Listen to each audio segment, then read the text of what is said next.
Hello everyone, আশা করছি আপনারা প্রত্যেকে সবাই ভালো আছেন। তো আজ এটা খুব ইম্পর্টেন্ট ভিডিও।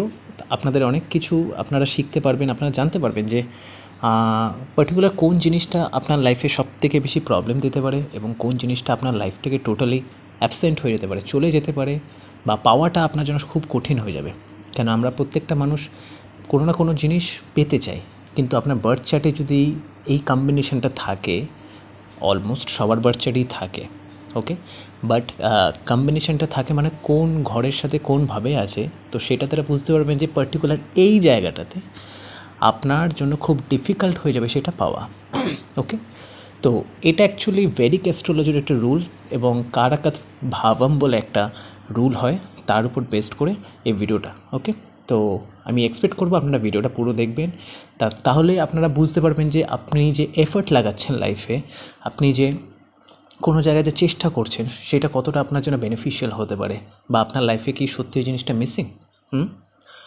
সো দেখুন, এই ভিডিওটা কারাকাত ভাবা তো অ্যাকচুয়ালি লস ফ্যাক্টরের উপর হয়। কোন জিনিসটা আপনার লাইফে লস হয়ে যেতে পারে, আপনার জীবন থেকে বেরিয়ে যেতে পারে, বা পাওয়া কঠিন হয়ে যেতে পারে। ওকে, তো জেনারেলি অ্যাস্ট্রোলজিতে কী হয় না, 12th হাউসকে, দ্বাদশ স্থানকে বলা হয় দ্য হাউস অফ লস, মানে ইন জেনারেল ওয়েতে, যদিও বা এটার অনেক সিগনিফিকেশান আছে, বাট ইন লেইম্যান টার্ম ইজি ওয়েতে 12th হাউসকে লস স্থান বলা হয়। তার কারণ সেটা আমার থেকে বা আপনার থেকে আমাদের থেকে বেরিয়ে যাচ্ছে, ঠিক আছে। আর 12th হাউসের কারাকাকে মাথায় রাখবেন, 12th হাউসের কারাকা হচ্ছে শনি, দ্য স্যাটার্ন। তো কারাকাত ভাবম বলে একটা রুল হয়। কারাকাত ভাবম মানে হচ্ছে যে যেই প্ল্যানেটটা যেই ঘরের সিগনিফিকেটার, সেই প্ল্যানেটটার থেকে ঠিক ততটাই ঘর আমাদের দেখা উচিত। Jupiter is the সিগনিফিকেটার of your children, right? তো আমরা বার্থ চার্টে 5th হাউস দিয়ে চিলড্রেন দেখি, চাইল্ড বার্থ দেখি 5th হাউস দিয়ে ইন জেনারেল। মেয়েদের জন্য 9th হাউসও থাকে, 4th হাউসও থাকে, গর্ভস্থানা বলা হয়, বাট সাধারণভাবে আমরা 5th হাউস দিয়ে দেখি, পঞ্চম স্থান দিয়ে। আর জুপিটার যেহেতু চিলড্রেনের খারাপ, তো 5th from Jupiter signify your children. সেরকমই শুক্র যেহেতু আপনার রিলেশনশিপ বা ম্যারেজের খারাপ বা স্পাউসের খারাপ, তো অ্যাকচুয়াল স্পাউস হচ্ছে 7th from your Venus. 7th হাউসকে is a house of relationship marriage বলা হয়। ভিনাসও হচ্ছে আপনার রিলেশনশিপ ম্যারেজের কারক। তো যে কারাকা, সেই কারাকার থেকে ঠিক ততগুলো ঘরই আপনার দেখা উচিত অ্যাকচুয়াল সেটা রেজাল্টটা দেখার জন্য। ওকে, তো সেরকম লসের কারাকাকে, কোন জিনিসটা আপনাদের লাইফ থেকে লস হয়ে যাবে, এই লসের সিগনিফাই করে হচ্ছে Shani, Saturn. Because Saturn is the কারাক অফ 12th হাউস। 6, 8, 12-এর কারাক হচ্ছে স্যাটার্ন। এই জন্য স্যাটার্নকে বলা হয় দ্য দুঃখ অফ কালপুরুষা, কালপুরুষের দুঃখ বলা হয়। তার কারণ স্যাটার্ন আপনার লাইফে মেজরিকে রিপ্রেজেন্ট করে, sorrow, grief, all the negative things signified by the Saturn. Okay, তো 6th হাউসের কারাকা মঙ্গলও হয়, এই জন্য 6 from Mars represent your accident. Okay, আমি যদি কোনোদিন কোর্স করি আমি এগুলো প্রত্যেকটা শেখাবো। তো শনি হচ্ছে দ্য লসের কারক, যে আপনার জীবন থেকে যে জিনিসটা আপনার বেরিয়ে যাচ্ছে, লস হয়ে যাচ্ছে। তো শনির থেকে 12th house, the 12th from Saturn represent the actual loss, যেইখানে আপনার লাইফে সত্যি স্ট্রাগল করতে হবে। আপনি শনিকে যদি লগ্ন বানান, শনিকে যদি ধরুন, তার শরীর থেকে 12th হাউস যেটা, সেটা হচ্ছে অ্যাকচুয়াল এরিয়া যেখানে আপনার লাইফে কন্টিনিউয়াস হার্ডশিপ, লস, প্রবলেম থাকবেই থাকবে। আপনারা দেখুন আপনার বার্থ চার্টে যেখানে যেখানে শনি আছে, তার ঠিক 12th হাউসে দেখুন, মানে পিছনের ঘরটা, ওটা আপনার লাইফের সব থেকে টাফেস্ট মোমেন্ট, কোথাও না কোথাও আপনাকে সেটা ত্যাগ দিয়ে দিতে হচ্ছে। কিন্তু আজকের ভিডিওটা কি শুধু এইটা? নো, মাথায় রাখবেন, এখন ওটার অ্যাকচুয়াল টেকনিক স্টার্ট হলো। ওকে, তো ধরুন আপনার বার্থ চার্টে শনির থেকে 12th হাউসের lord, not the house, the lord আধিপতি গ্রাহা, এবং আপনার বার্থ চার্টে 12th হাউসের লর্ড, আপনার লগ্নর থেকে যে দ্বাদশ স্থানে যে দ্বাদশপতি যেটা বলা হয় সেই লর্ড, এবং শনির থেকে 12th হাউসের যে লর্ড, এই দুটো প্ল্যানেটকে পিক করুন। দেখুন এই দুটো প্ল্যানেট আপনার জন্মছকে কোন ঘরের সাথে সম্পর্ক তৈরি করছে, আপনার লগ্নের সাপেক্ষে, চন্দ্রের সাপেক্ষেও করতে পারেন, কারণ moon is the main beside the লগ্না, আর উধা লগ্নাও মেন, কারাকামশা লগ্নাও মেন। বাট আমি বলছি 12th from Saturn and 12th from your লগ্না, এই দুটো প্ল্যানেটকে ধরুন। এই দুটো প্ল্যানেট আপনার বার্থ চার্টে লগ্না থেকে যেই হাউসটাকে ইনফ্লুয়েন্স করছে, সেই হাউস রিলেটেড সিগনিফিকেশান আপনার লাইফে পেতে সব থেকে কঠিন হবে।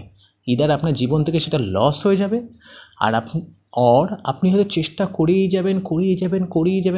যাবেন, আলটিমেটলি সেটার রেজাল্ট পাওয়া আপনার জন্য নেক্সট টু ইম্পসিবল হয়ে যাবে বা মাচ ডিফিকাল্ট হয়ে যাবে, বিকজ ওটা বারবার আপনার মনে হবে যে আপনার ডিভাইন আপনার সাথ দিচ্ছে না। আপনি চাইছেন করতে, আপনি চেষ্টা করছেন, কিন্তু এন্ডে গিয়ে বেরিয়ে আসছে। আমাকে একটা এক্সাম্পল দিতে দিন। ধরুন আপনি কন্যা লগ্ন, ওকে, কন্যা লগ্ন, শনি বসে আছে আপনার বার্থ চার্টে মকর রাশিতে। তো শনির থেকে 12th হাউস কে পড়লো?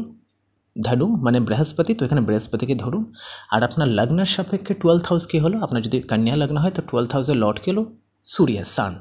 তো শনি আর সান, সূর্য, এই দুটো প্ল্যানেট যুগ্মভাবে যেই পার্টিকুলার হাউসে বসে থাকবে, বা দুটো প্ল্যানেট দেখুন কোন একটা পার্টিকুলার ঘরকে ইনফ্লুয়েন্স করছে।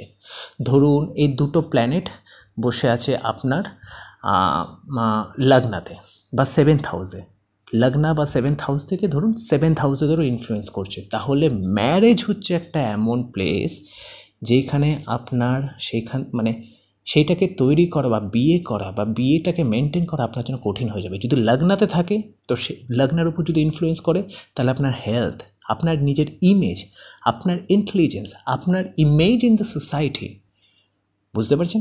শুধু শনিকে দিয়ে দেখে দরকার নেই, এটাকে বলে কারাকাত ভাবক। যেমন সূর্যকে বলা হয় দ্য কারাকা অফ ইয়োর ফাদার।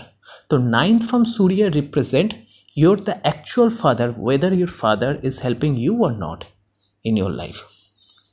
ঠিক আছে, বৃহস্পতি হচ্ছে আপনার চিলড্রেন বা প্যারেন্টিং। 5th from বৃহস্পতি রিপ্রেজেন্ট করে অ্যাকচুয়াল আপনার সন্তান। যদি অষ্টাকবর্গা নিয়ে যদি কখনো পড়াশোনা করেন, দেখবেন সন্তানের জন্য বা বিবাহের জন্য কারাকার থেকে ঠিক কতগুলো হাউসকে কনসিডার করা হয় সবসময়ের জন্য।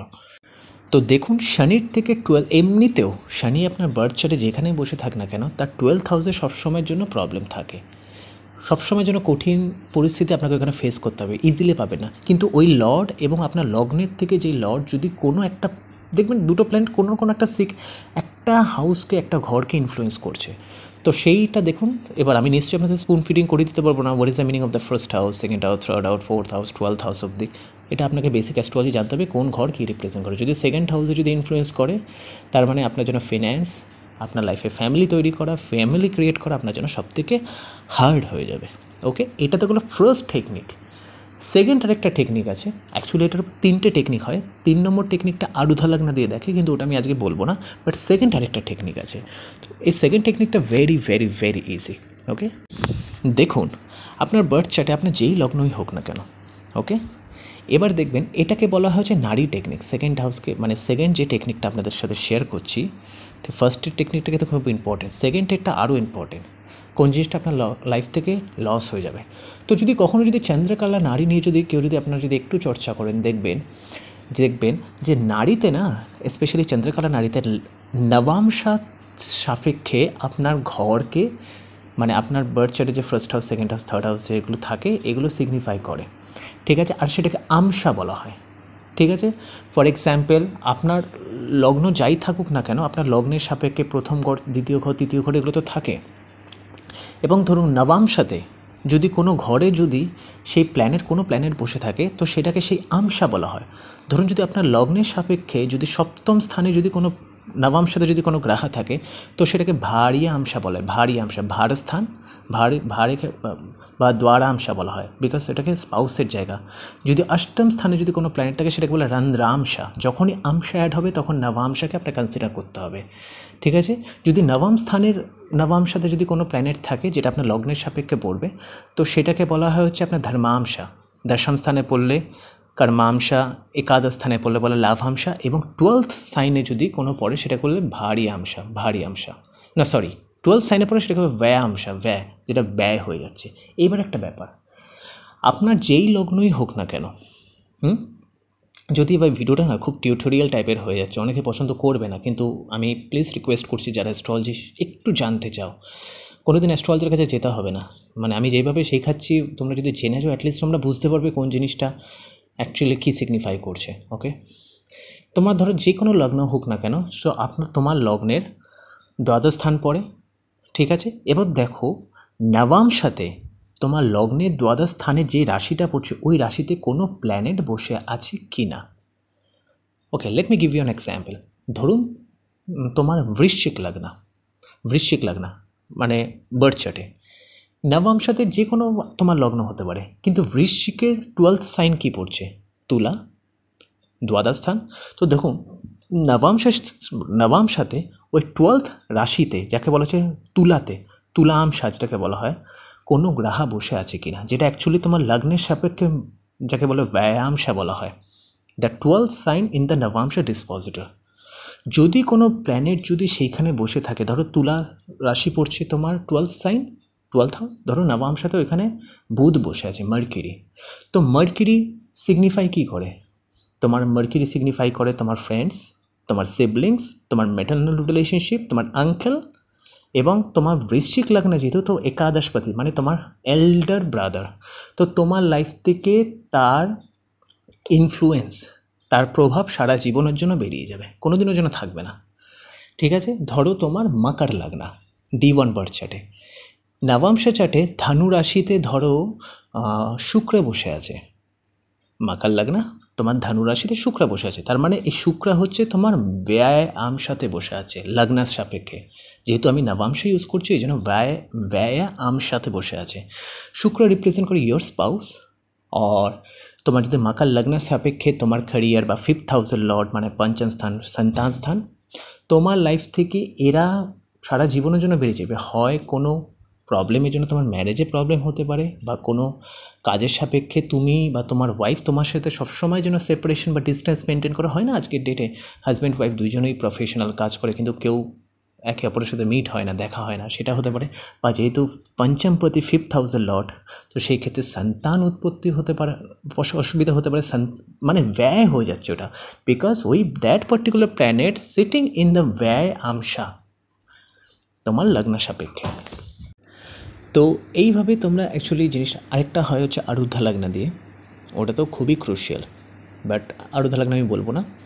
বাট মোটামুটি এটা জেনে রাখো, যদি ব্যায়াম সাথে যদি কোনো গ্রহ বসে থাকে, সেই গ্রহটাকে লর্ডশিপ এবং ন্যাচারাল সিগনিফিকেশনকে দেখো, সেটা তোমার লাইফ থেকে ইদার মিস আউট হয়ে যেতে পারে, হয় তোমার থেকে সেপারেশন হয়ে যেতে পারে, না হলে পাওয়া খুব কঠিন হয়ে যেতে পারে। তো এইভাবে তুমি যদি অ্যাস্ট্রোলজিক্যাল যদি হেল্প নাও, তুমি মোটামুটি দেখো অ্যাস্ট্রোলজি আমি শেখানোর জন্য আমার কাছে প্রচুর জিনিস আছে, প্রচুর, বিকজ আমি নিজে রিসার্চ করি। কিন্তু কনসালটেশন বা রিডিং টোটালি ডিফারেন্ট জিনিস। আমি এর আগে একটা কমিউনিটি পোস্ট দিয়েছিলাম যে রিডিং করা, বার্থ চার্ট রিডিং অ্যানালাইসিস করা, এটা টোটালি ডিফারেন্স, বিকজ তখন ইনটুইশন, ডিভাইন নলেজ, মানে তোমার কাছে প্রচুর নলেজ থাকতে পারে, but it doesn't necessarily promise তা তুমি খুব দারুণ রিডিং দিতে পারো। ঠিক আছে, এটা আমি আমার এক্সপিরিয়েন্স থেকে বলছি, বিকজ এটা সমস্ত অ্যাস্ট্রোলজার, বিকজ আমার যারা টিচার গুরুজিরা যারা রয়েছে, আমি প্রত্যেকের থেকে শুনেছি জিনিসটা, and it's in some extent it's true, because আমি আমার বয়সে এখন অবধি আমি আমার নিজের বার্থ চার্ট দেখে উঠতে পারিনি। তো কারোর যখনই আমি নতুন কিছু প্র্যাকটিস করি, শিখি, তখন নতুন কিছু বেরিয়ে আসে চার্টে, because planet at a time তোমাকে সমস্ত কিছু তোমাকে ধরা দেবে না। আমি আমার নিজের চার্টে এখনও রিসার্চ করি জানার জন্য। ঠিক আছে, তো অ্যাকচুয়ালি যারা রিসার্চ করে তাদের এটাই হয়, মানে সবসময় যেন তাদের প্র্যাকটিস করতে হয়, তারা অ্যাস্ট্রোলজির বাইরে কিছু ভাবতেও পারবে না। মানে অ্যাস্ট্রোলজি নিয়ে যারা পড়াশোনা বা রিসার্চ করে, জ্ঞান অর্জন করে, তারা সেকেন্ড কিছু ভাবতেই পারবে না, তার স্পর্ধা মানে নেই আর কি ভাবার, কেন সাবজেক্টটা পুরো ডুবিয়ে রাখে। তো কী হয় না, মানে অনেকে মানে কী হয় না, বাট ধরো 12th হাউস, যেখানে বলে 12th হাউস এই প্ল্যানেট আছে, তোমাদেরকে লস হয়ে গেল। বাট ইন ডেপথ অ্যানালাইসিস করতে গেলে, যেটা আমি স্যাটার্নের যে রুলটা বললাম সেটা, আর যেটা আমি এটা বললাম আরেকটা হয়, সেটা তো আরুদ্ধা লগ্ন, সেটা আমি বলছি না। তো এই যে যেটা বললাম আমসা, যেটা এই দুটো তুমি বার্থ চার্টে দেখো, মোটামুটি তোমার কিন্তু প্রবলেম হয়ে যেতে পারে। আমি আমার ফ্যামিলিতেও দেখেছি, ঠিক আছে, 7th হাউসে এফেক্ট আছে, 12th from Saturn and 12th from লগ্ন, অ্যান্ড আমি জানি তার কী হতে পারে জেনারেলি, বিকজ 7th হাউসে যখনই এই দুটো লস প্ল্যানেট, এবার এখানে একটা ব্যাপার আছে, দশা ভিত্তিকে চেঞ্জ হয় জিনিসটা। সেম যে আমি রুলটা বললাম ফার্স্টের যে রুলটা, এটা তুমি দশার এগেনস্টও তুমি করো। ধরো তোমার যেই প্ল্যানেটের দশা চলছে, first 12th from Saturn, it's universal, দ্বাদশপতি শনির থেকে এটা ইউনিভার্সাল, এবং তোমার যে তখন তোমার লগ্ন না দেখে তোমার যে দশা চলছে, দশা লগ্নার থেকে 12th লর্ডকে দেখো, এবং দুটো প্ল্যানেট দেখো কোন জায়গাটাতে সিগনিফাই করছে, পয়েন্টিং আউট করছে। তো সেই জিনিসটা কিন্তু তোমার লস হতে পারে। ওটা আমি বললাম না, তার কারণ এই জন্য দশা, বিকজ দশা একটা হিউজ চ্যাপ্টার, একটা হিউজ ম্যাটার, যেরকম আমরা ভাবি যে দশা এই দশা চলছে এই হবে, ওই দশা চলছে এই হবে, অ্যাকচুয়ালি দশা ওইভাবে কাজ করে না। প্রত্যেকটা দশার আলাদা আলাদা সিকোয়েন্স আছে। দশাকে অষ্টক বর্গ দিয়ে দেখতে হয়, দশার উপর প্রগ্রেশন হয়, দশাকে D10 চার্ট দিয়ে দেখতে লাগে, মানে দশাংশ চার্ট। নবাংশ চার্ট তো ইউনিভার্সাল, ঠিক আছে। অ্যান্ড তার লর্ডের থেকে নবাংশ ডিসপোজিটর কোথায়, তার অষ্টক, মানে লট মোর থিংস দশা। এই জন্য দশার টপিকটা আমি আনিনি।